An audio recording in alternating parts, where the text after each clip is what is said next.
O tema da nossa meditação dessa noite é: por que te abates, ó minha alma?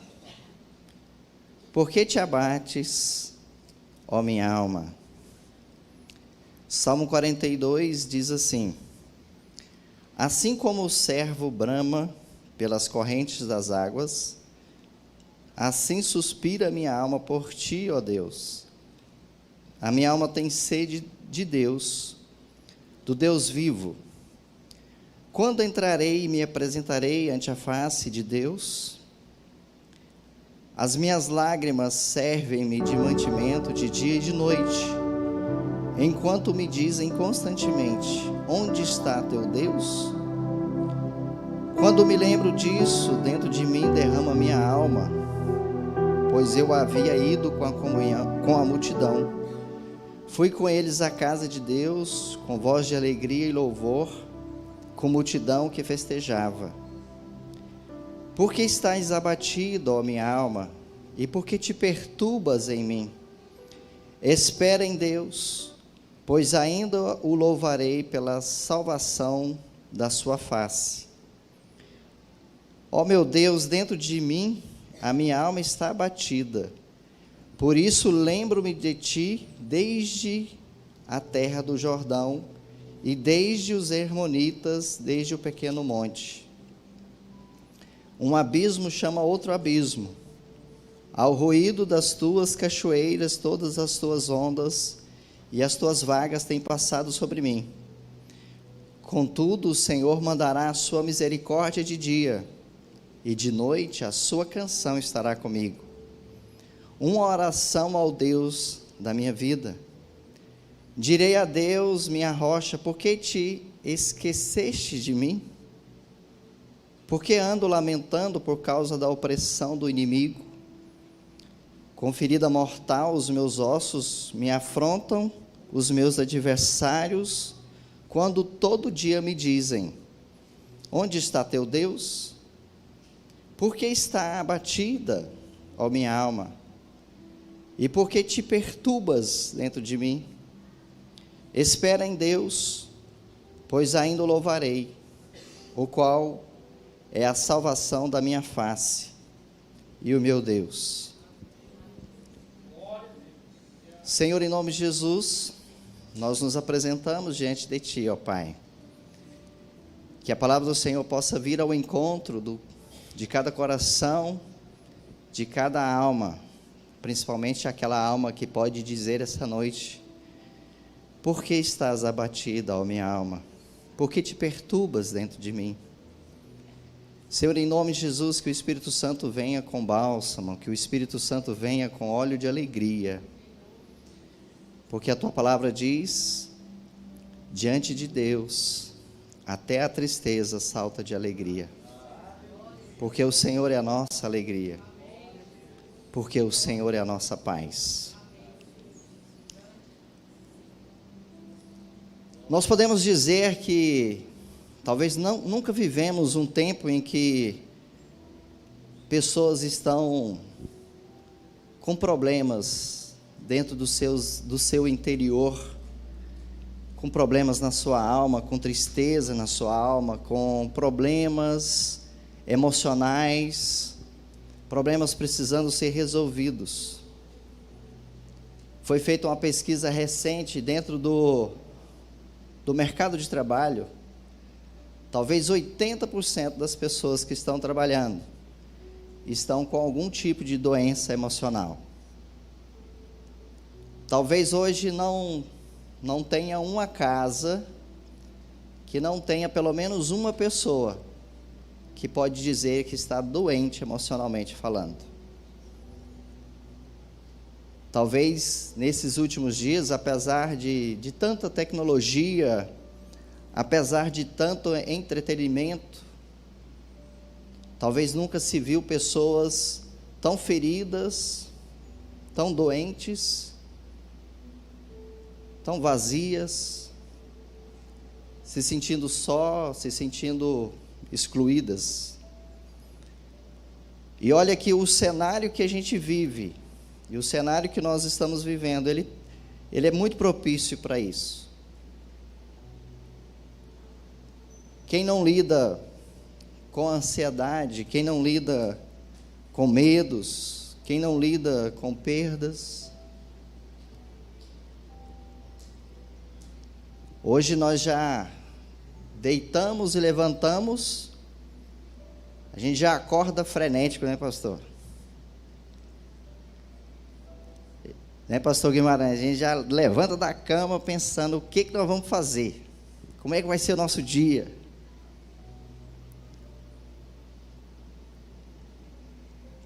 Quantas pessoas perderam tantas coisas nesses últimos tempos?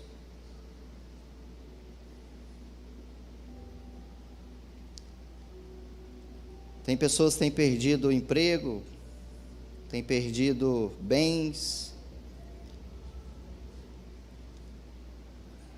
Nós nunca queríamos que isso acontecesse.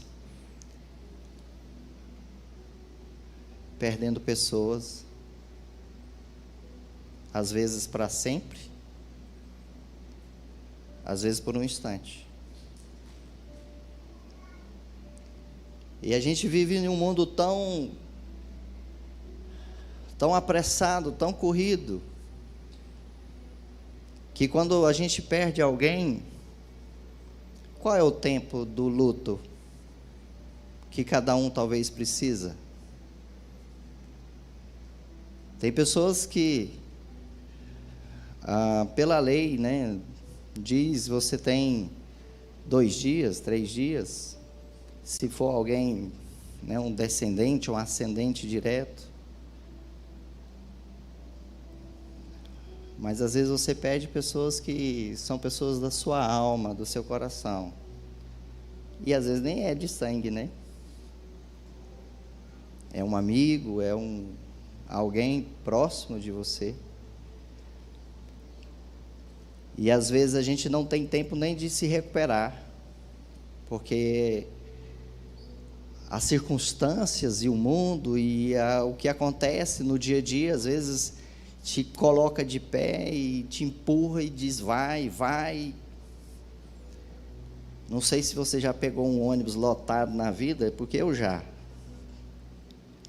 Lá em Goiânia, quando a gente entrava no terminal de ônibus lá, às vezes você entrava no ônibus nem se você não queria. Você entrava na fila, que beleza, a hora que o ônibus abria a porta, te empurravam lá para dentro e você ia e pronto. Às vezes a vida também é assim. Quantas pessoas hoje estão dizendo para Deus ou dizendo assim, para a vida aí um pouquinho, espera aí, deixa eu descer. Deixa eu descer.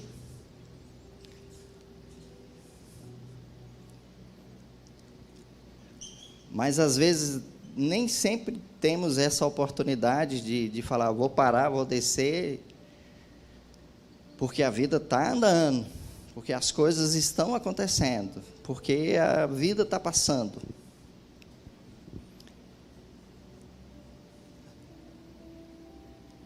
E quem é que ouve o nosso choro? Quem é que ouve aquilo que está no âmago do nosso coração? Quem é que ouve aquilo que está no âmago da nossa alma? Medo, ansiedade,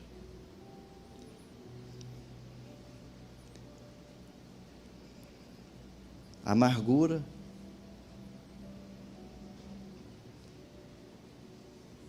Quantas pessoas no seu íntimo estão dizendo, eu não estou bem? Nem sempre as fotos dos status, as fotos das redes sociais, ela reflete aquilo que verdadeiramente está aqui dentro. Porque às vezes nós estamos sorrindo nas fotos, às vezes nós estamos tentando pegar o melhor ângulo. Esse lado é melhor. Não, esse lado é melhor. Mas e dentro, como está? Por que estás abatida, ó minha alma? Por que te perturbas dentro de mim?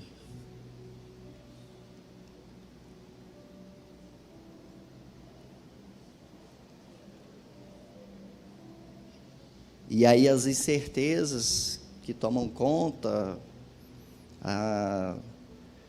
as inseguranças, a gente não sabe, a gente queria ter, né, o domínio das coisas, a gente queria pegar, apalpar, andar em terrenos sólidos, mas parece que o que acontece é um terreno escorregadio, é um terreno de areias movediças, é um terreno assim que hoje a gente está muito bem, daqui a pouco acontece algo e pronto, e acaba com a gente de novo. O que a gente ouve aí dos gatilhos emocionais, né, daquilo que está quietinho lá, de repente dispara, e a gente está lá de novo no mar das angústias, no mar dos questionamentos, no mar das dúvidas, dos medos. Eu gosto de um exemplo, na realidade de dois. Um fala de um cavaleiro e de sua armadura, né, que ele colocava a sua armadura para sair à batalha. Só que quando ele chegava em casa, ele nem sempre ele queria tirar a armadura dele. Só que com o passar do tempo, aquilo começou a virar um problema, porque ele não conseguia mais se relacionar com a sua família, não conseguia mais se relacionar em casa. Mas ele saía todo dia, quando tinha guerra, ele saía para a batalha. Eu fico pensando quantos de nós vestimos nossas armaduras todos os dias e saímos para trabalhar, e as mulheres, né, fazem a sua maquiagem, a gente coloca a nossa roupa e a gente veste lá, né, para que as pessoas nos vejam, e as pessoas querem, e a gente precisa mostrar para as pessoas que nós estamos muito bem, porque nós temos muita dificuldade de mostrar as nossas fraquezas, nós temos muita dificuldade de mostrar quem nós somos de fato. Então lá a gente vai e veste a nossa armadura, nós vestimos a nossa armadura e a gente sai no campo de batalha.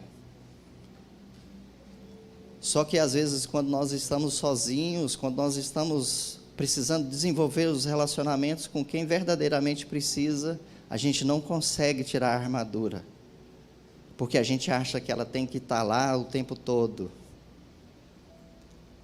Aí às vezes está lá a mãe, que por dentro ela está acabada, mas ela tem que estar lá firme para os filhos, mostrando para os filhos que ela está muito bem. Às vezes está o pastor pregando a palavra, que o pastor tem que ser santo, o pastor tem que estar bem o tempo todo, o pastor tem que ser um homem que não peca, o líder, o dirigente. Mas por trás de um pastor existe um ser humano.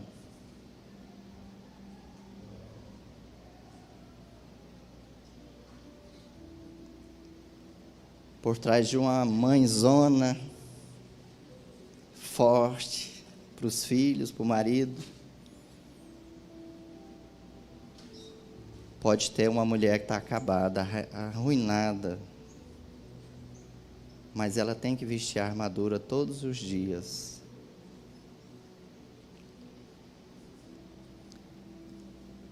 Como eu disse, às vezes a vida nem nos permite tirar a armadura. Mas chega os dias que essa armadura vai pesando. que a gente vai sentindo o peso. E há o grito dentro da alma que está dizendo: por que está abatida, ó minha alma, e por que perturbas dentro de mim? Por que perturbas dentro de mim? Às vezes você tem que ser forte para os outros. Às vezes você tem que ser forte porque você tem que cuidar de alguém. Às vezes você tem que ser forte porque tem alguém que você tem que dizer: eu preciso ser forte para aquela pessoa.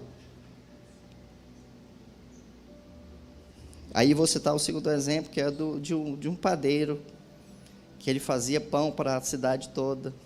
E ele acordava de madrugada, fazia pão para todo mundo. E quanto mais ele fazia pão, mais ele produzia. Só que chegou uma hora que ele produzia tanto pão e fazia pão e alimentava tantas pessoas, que ele mesmo começou a sentir fome. E chegou ao ponto que ele mesmo não estava se alimentando mais, porque de tanto alimentar os outros, ele não estava alimentando a si mesmo. Aqui é onde eu digo também: quantos de vocês, quantos de nós estamos alimentando os outros? Estamos servindo pão para os outros, mas a nossa alma está começando a dizer: eu estou com fome também. Quem vai me alimentar? Quem vai me alimentar? Por que te abates, ó minha alma? Por que te perturbas dentro de mim? Por que te abates?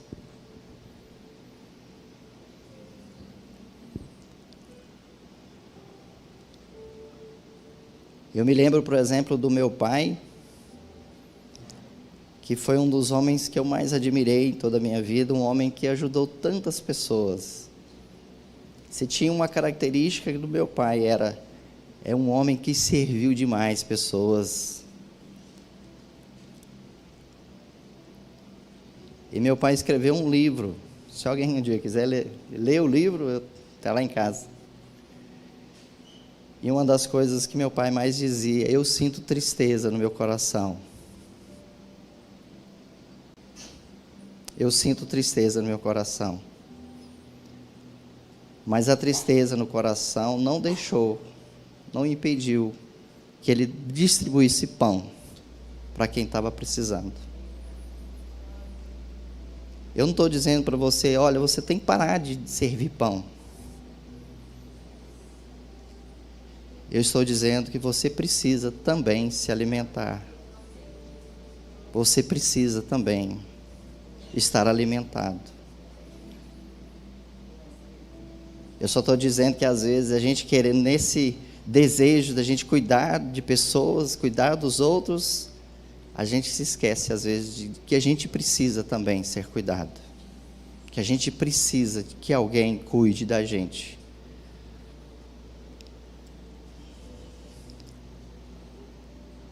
João capítulo 14, versículo 27, Jesus disse: deixo-vos a minha paz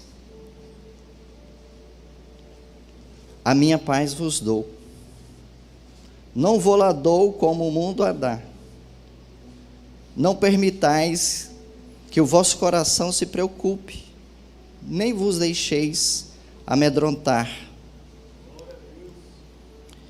Em João capítulo 16, versículo 13, ele diz: eu vos preveni sobre estes acontecimentos, para que em mim tenhais paz. Neste mundo sofrereis tribulações, mas tende fé e coragem, eu venci o mundo.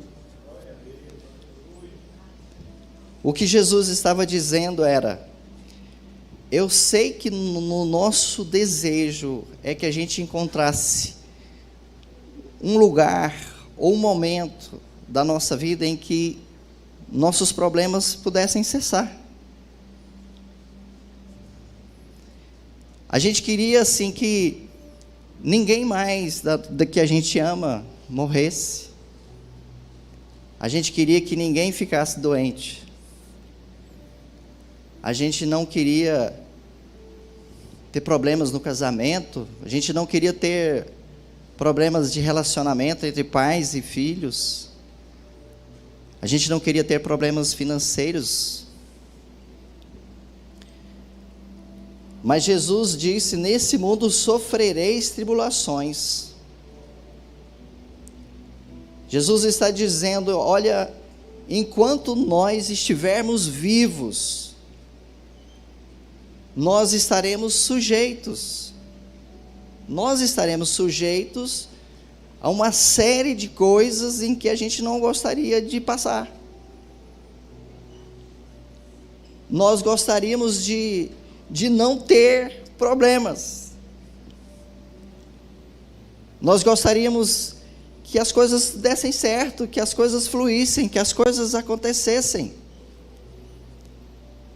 Mas Jesus está dizendo: olha, neste mundo vocês vão ter tribulações. E Jesus, pelo menos na época dos seus discípulos, ele falou: olha, talvez a paz que vocês estão esperando, essa paz eu não vou dar. Porque talvez os discípulos estivessem esperando Jesus como o rei dos judeus, que viesse a ser um governante, que estabeleceria um governo nessa terra, em que acabaria os problemas de perseguição, que acabaria os problemas de humilhação, que acabaria com os problemas que eles viviam naquela época. Jesus está dizendo: olha, eu não vim para dar essa paz para vocês. Talvez, em certo sentido, eu até venho para trazer guerra dentro da casa, guerra entre a família. Então, assim, a perspectiva, nós nunca podemos chegar diante da presença de Deus, nunca podemos querer chegar diante de Jesus e falar: Senhor, eu quero uma vida perfeita.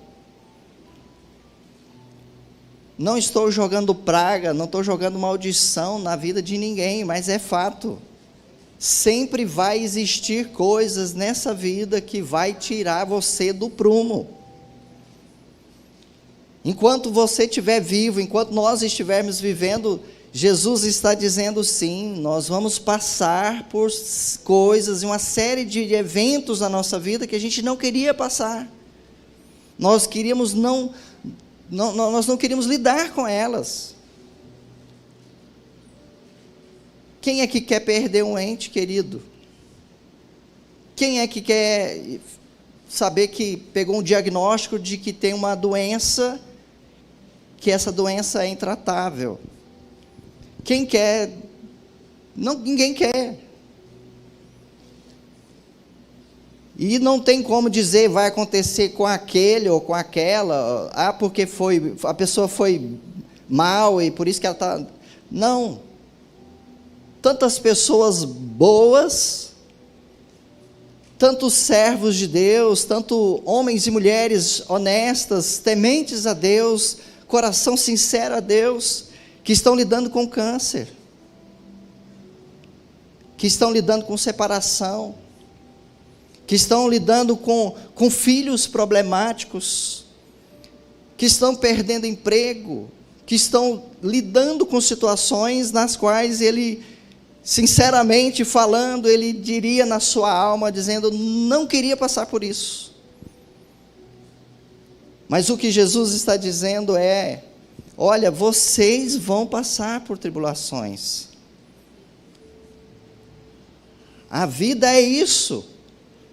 A vida é você, infelizmente, é você ser enganado, é você ser traído, em algumas vezes roubado, algumas vezes decepciona com pessoas, com lugares, com vida. E Jesus nunca disse na palavra dele, ele nunca falou: olha, você vai viver uma vida perfeita. Não, Jesus não falou isso. Jesus não disse aos seus discípulos: olha, vocês crendo em mim, vocês vão viver uma vida sossegada agora, tranquila, e as coisas vão acontecer. Ele não falou isso. Mas ele disse assim: eu venci o mundo. Eu venci o mundo.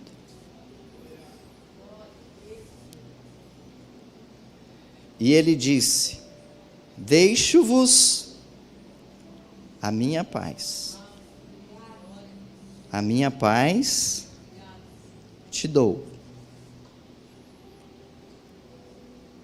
Quando Jesus está dizendo, eu deixo a minha paz, porque eu venci esse mundo, Ele está dizendo, nem sempre o que está acontecendo ao seu redor, talvez não será modificado, talvez não será feito diferente. Mas o que Jesus está dizendo é: eu entro na sua alma, eu entro no seu coração, e eu te dou paz, apesar de toda circunstância, apesar de tudo que esteja acontecendo ao seu redor. Ele disse: eu sou a paz. Ele diz: eu sou a paz que você precisa. E eu não estou aqui nessa noite para te dar uma aula, sei lá, uma palestra de coach, de motivação, e dizer: olha, você é um vencedor, olha que você é capaz, olha que você pode tudo. Não. Eu estou aqui nessa noite para dizer que eu e você somos como um barro, que às vezes a gente está forte, mas às vezes a gente se derrete todo, se desmancha todo, e em alguns momentos a gente chega a achar que está tudo acabado, que a gente perde a esperança, que a gente perde a alegria. Mas o Senhor está aqui para dizer: eu sou o oleiro. Eu sou o oleiro na sua vida. Porque eu que faço. Eu desmancho e eu refaço. Eu construo de novo.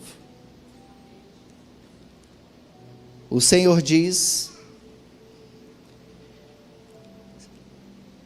se você está cansado, se você está sobrecarregado, se você está com a alma abatida, dizendo no teu íntimo: Senhor, eu já fiz o que era para fazer. Eu já lutei, já orei, já... O Senhor diz: vinde a mim.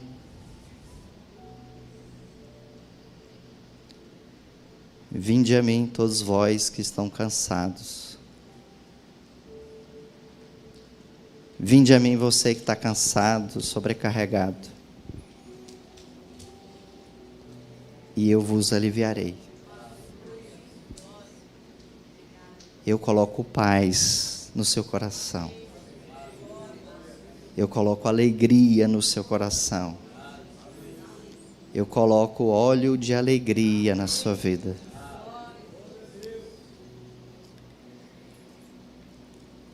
Lamentações capítulo 3. Aqui a gente vê Jeremias fazendo um desabafo. Ele dizendo: eu sou aquele homem que viu a aflição pela vara do seu furor. Ele me guiou e me fez andar em trevas e não na luz. Deveras fez virar e revirar a sua mão contra mim o dia todo. Fez envelhecer a minha carne e minha pele, quebrou meus ossos. Edificou contra mim e me cercou de fel e trabalho. Assentou-me em lugares tenebrosos, como os que como os que estavam mortos há muito. Cercou-me de uma sebe, e eu não posso sair. Agravou os meus grilhões. Ainda clamo e grito, ele exclui a minha oração. Fechou os meus caminhos com pedras lavradas. Fez tortuosas as minhas veredas. Fez-se-me como um urso de emboscada e um leão em esconderijos. Desviou os meus caminhos e me fez em pedaços. Deixou-me assolado. Armou seu arco e me pôs como alvo a flecha. Me fez entrar nas minhas entranhas. Fez entrar nas minhas entranhas as flechas da sua aljava. Fui feito um objeto de escárnio para todo o meu povo e a sua canção todo dia. Fartou-me de amarguras, embriagou-me de absinto, quebrou com cascalho os meus dentes, abaixou-me na cinza, e afastaste da paz a minha alma. Esqueci-me do bem. Então disse eu: já pereceu a minha força, como também a minha esperança no Senhor. Lembra-te da minha aflição, do meu pranto, do absinto e do fel. Minha alma certamente disso se lembra e se abate dentro de mim. Disso me recordarei na minha mente, por isso esperarei. Aqui está Lamentações e o profeta Jeremias fazendo um desabafo. Talvez hoje, aqueles que estão de alma abatida, aqueles que estão hoje com as suas almas perturbadas, estão se sentindo assim. Não tem aí o ditado de pessoas que falam: parece que eu joguei pedra na cruz. Aí o Jeremias está dizendo isso: olha, parece que eu virei o alvo. Parece que Deus resolveu apontar a flecha para mim, e acertar. Eu virei escárnio. Meu alimento é a afronta, meu alimento é a humilhação. Você deve estar pensando: mas eu tenho me alimentado dessa humilhação, eu tenho me alimentado de angústias na minha alma.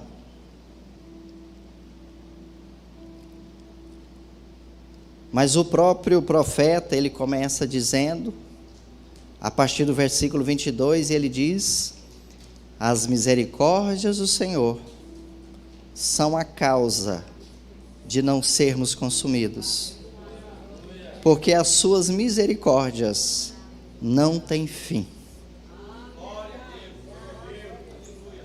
As suas misericórdias não têm fim. E ele diz assim: novas são a cada manhã.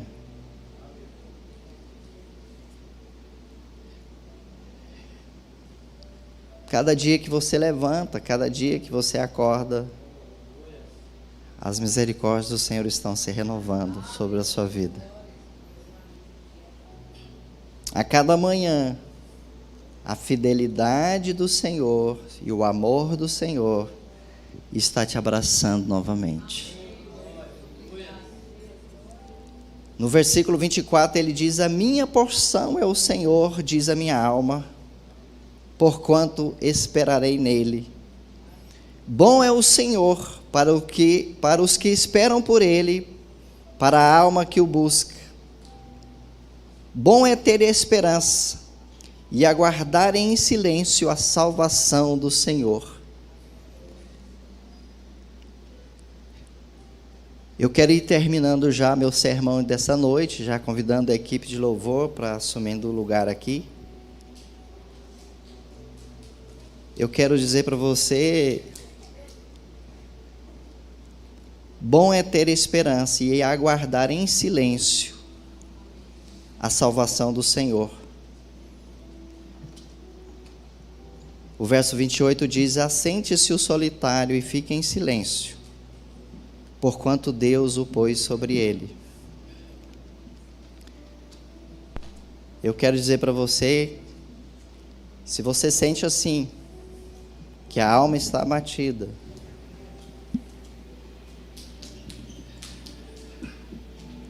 que o Senhor é o seu descanso. Por isso que ele diz: eu venci o mundo. Sabe por que ele venceu o mundo? Porque ele tomou sobre si as nossas dores. Cristo levou sobre ele as nossas enfermidades. Cristo tomou sobre ele toda maldição. Ele se fez maldito por nós. Porque quando ele suportou a cruz, que ele suportou todo o sofrimento que a cruz provocou nele, ele estava levando sobre ele toda a dor, todo o medo, toda a enfermidade, e o castigo que nos traz a paz estava sobre ele. E em breve, segundo as Escrituras, e em breve, o Deus de paz esmagará debaixo dos nossos pés a Satanás. E em breve o dia do Senhor virá. Em breve o Senhor diz que toda angústia, toda tristeza, toda lágrima, o Senhor enxugará. Porque o Senhor diz: bem-aventurados são aqueles que crerem em mim. Bem-aventurado é aqueles que entendem que a sua força vem do Senhor. Bem-aventurado é aqueles que entendem e buscam a paz naquele que é a própria paz. Cristo é a nossa paz, Cristo é a nossa alegria, Cristo é a nossa razão de viver. Cristo é que nos levanta, Cristo é aquele que levanta do pó e restaura aquele que está caído. Por isso, nessa noite, em nome de Jesus, eu profetizo na sua vida que a noite pode durar, o choro pode durar a noite toda, mas a alegria vem pela manhã. Em nome de Jesus, eu quero profetizar que Jesus será a sua alegria, que Jesus será a sua paz. Eu quero profetizar que em Cristo Jesus os seus problemas estão sendo cuidados. Em nome de Jesus, a sua família está sendo cuidada, você estará sendo cuidada, porque o Senhor te toma pelos braços, o Senhor te toma pelo colo e diz: filho meu, filha minha, eu cuido de você. Eu só quero que você se entregue a mim. Se entregue a mim, se entregue a mim, se entregue a mim. Eu sou o seu descanso. Eu sou o seu descanso. Porque as misericórdias do Senhor se renovam a cada manhã. O Senhor talvez não vai livrar você do fogo, mas Ele vai estar com você lá no fogo.